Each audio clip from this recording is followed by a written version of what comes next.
네, 반갑습니다. 출애굽기 4장 하나님을 겪어보다 능력과 정결이라는 제목으로 함께 4장을 나가보도록 하겠습니다. 4장 포커스와 또 이제 이 하야통상 전체적인 그 내용들은 또 포커스를 좀 참조하시면서 읽어보시면 전체 구조를 잡는 데는 굉장히 도움이 되실 것 같습니다. 먼저 4장 구조를 한번 살펴보면 자 1절부터 9절까지 표적을 통한 하나님의 재확인이라고 되어 있습니다. 하나님께서 이 모세에게 나타나셔서 그 하나님께서 어떤 분이신지 또 앞으로 그가 어떤 일을 해야 되는지에 대한 설명을 해주십니다. 이에 의해서 모세의 반응은 보낼 만한 자를 보내십시오라고 나는 말이 무겁고 혀가 무거운 사람입니다 라는 반응을 보입니다. 그거에 대한 하나님의 또 응답이 내가 내 입과 또 이후에 이제 아론에게 붙여주실 그 입과 함께 있어서 너는 그 걱정 안 해도 된다라는 얘기를 하시죠. 그래서 이 하나님의 능력을 경험하고 이 하나님의 능력을 본 모세가 애굽으로 떠나게 되는데 그 애굽으로 떠날 때 그의 손에 꼭 붙들려 있었던 것은 바로 하나님의 임재를 상징하는 하나님의 지팡이였습니다.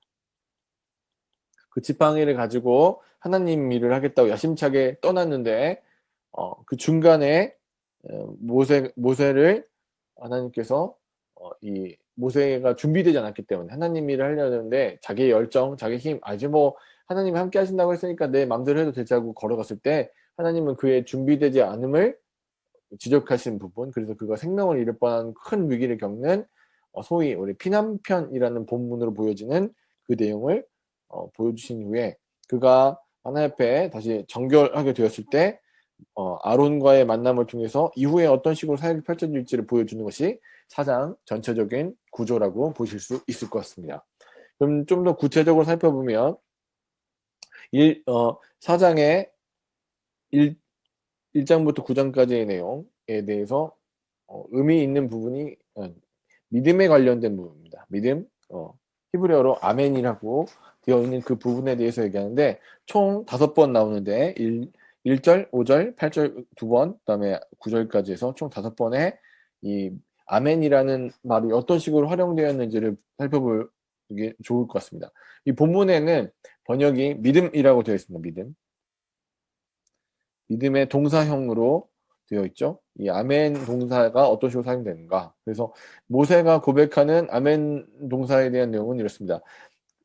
모세의 상황은 이렇습니다. 정말로 그들이 하나님의 말씀 들을 그들이 나를 모세 자신을 믿지 않을 것입니다. 또 하나님이 보시기에도 모세를 믿지 않을 것입니다. 또 모세가 하는 행동도 믿지 않을 것입니다. 그래서 사실 모세가 하려는 모든 하나님의 이 사역은 거의 실패로 돌아갈 확률이 굉장히 높지만 누가 함께 하시죠? 하나님이 믿으리라 믿게 하려 함이라 하나님이 주관하실 것이기 때문에 그것은 가능하게 될 것입니다. 그래서 모세와 하나님 사이에 이런 엄청난 큰 차이가 있다는 것을 우리가 좀 깊이 발견할 필요가 있습니다. 10절부터 17절까지의 내용에 모세가 반응합니다. 2번 각각 하는데 오 주여 나는 입과 혀가 여기 본문 원래 의미는 무거운 사람입니다. 내 입은 너무 무거워서 쓸 수가 없습니다. 내 입은 혀가 둔하고 무겁습니다. 또 다시 한번 똑같은 얘기를 하죠. A 다시 해서 오 주여 보낼 만한 자를 보내십시오. 나는 그 일을 감당할 만한 능력이 없습니다. 이제 우리 80노인 모세의 상태 무능이죠. 나는 무능한 자입니다. 라고 얘기할 때 하나님께서 하신 얘기는 뭡니까? 하나님은 나는 전능하신 하나님이라는 것이죠. 그래서 다시 계속 강조드리지만 무능자가 전능자를 만났을 때 유능하게 되는 일. 그래서 나는 할 수 없지만 내게 능력 주신 자 안에서 내가 모든 것을 할 수 있다라는 고백이 나오는 게 이 또 사장의 전체적인 중요한 구조 중에 하나입니다. 그래서 하나님께서 하십니다. 라는 고백. 하나님께서 이 모세는 자기 자신을 갖다가 굉장히 객관적으로 잘 판단한 것 같습니다. 80노인의 문제가 많은 그 모세는 사실은 이 일들을 감당하기에 굉장히 부족한 사람입니다. 그러나 하나님은 전능하신 하나님이기 때문에 모세가 어떤 상황이든지 어떤 능력을 갖고 있는지 상관없이 하나님은 하나님의 일을 하실 것입니다. 애굽으로 가는 길에 가장 중요한 것은 그래서 이 중요한 포인트가 잡히는데 그의 손에 있었던 그냥 양을 치던 그 지팡이는 이제 하나님의 임재를 상징하는 이 기적을 통해서 겪은 일련의 사건들을 통해서 하나님의 지팡이로 변화되었습니다. 그가 두 손에 꼭 쥐고 가는 것은 자, 사명을 감당하기 위해서 진짜 필요한 것이 무엇인가를 제대로 깨닫는 거죠. 그것은 바로 하나님과 함께하는 겁니다. 하나님이 함께 하셔야지 사명이 감당되어진다는 것을 알게 됩니다. 그래서 출애굽기 전체 구조 안에서도 소명 부르셔서 지금 우리가 모세의 소명을 받습니다. 이제 사명을 주셨죠, 하나님께서.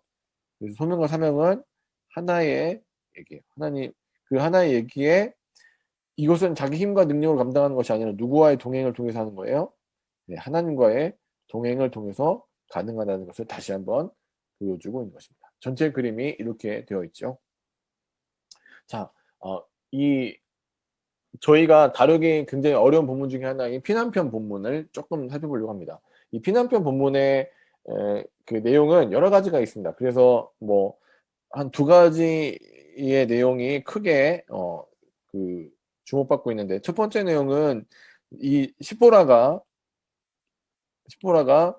할례를 자녀들에게 할례를 주는 것을 싫어했다는 그 추측이에요.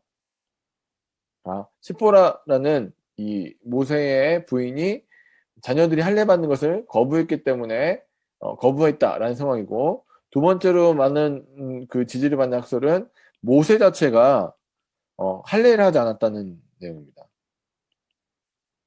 자, 먼저 첫 번째 살펴볼 시포라에 대한 내용은 시포라가 모세가 자녀들이 할례를 행하려고 할 때 그 자녀들이 아프거나 이 위험한 그 상황을 갖다가 싫어했기 때문에 시포라의 강력한 반대로 할례를 금했는데 이제 모세가 정작 이제 하나님의 일을 감당하려고 떠나를 할 때 준비되어지지 않은 그러니까 자기 가문조차도 준비하지 못한 자기 주변도 제대로 하나님의 뜻대로 그 움직이지 못하는 그 지도자에게 하나님 찾아오셔서 이 문제를 지적하셨다는 부분을 설명하는 것이 첫 번째 내용이고 두 번째 내용은 모세 자체가 이 어릴 때부터 바로의 궁궐에 살았기 때문에 그가 자체가 할례가 없었고 그래서 이 아직 할례 받지 못한 그 두 자녀의 포피를 뜯어서 잘라서 그 모세의 성기에다가 갖다 대고 그때 당시 고대의 이 결혼 서약 주문이었던 당신은 참으로 내 피난편입니다 라는 고백을 해서 이 자녀들의 할례를 모세에게 덮어씌웠다 전가했다는 내용의 이런 두 가지 이론들이 있습니다. 근데 이게 어떤 게 맞느냐에 대해서는 사실 전체 본문에서는 별로 의미가 없습니다. 이게 이유는 간단합니다. 둘 다 준비되지 않았다는 것이 가장 중요한 포인트죠.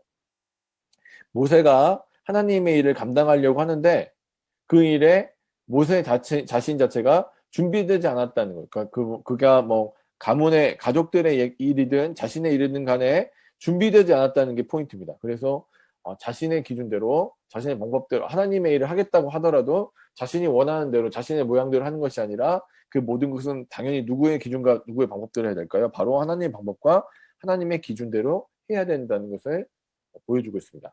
이 부분이 왜 중요하냐면 이후에 그러니까 우리가 지금 출애굽기 안에서 모세가 불려져서 사명을 받고 하나님과 동행함으로 인하여 이 사역을 감당하는데 그러기 위해서는 그의 거룩함, 하나님이 구별하신 모습이 있어야 되는 여러 가지 모세의 준비 과정이라고 불려지는 내용들이 왜 중요하냐면 창세기 전체 그림이 축약되어 있는 그림이기 때문에 그렇습니다.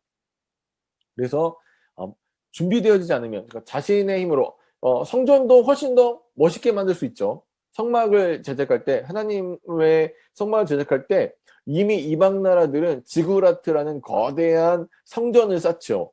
그래서 우리의 신이 이렇게 위대하다라고 보여줍니다. 그래서 그런 모습을 보여주면서 충분히 멋있게 하나님이 얘기하신 것보다 더 화려하게 꾸밀 수 있지만 하나님이 원하시는 것은 어떻습니까? 하나님의 방법대로 하나님의 기준대로 하나님이 보여주신 대로 순종하는 것을 더 원하신다는 것을 계속해서 출애굽을 통해서 강조하시죠. 이 부분이 굉장히 중요한 부분으로 작용하고 있습니다.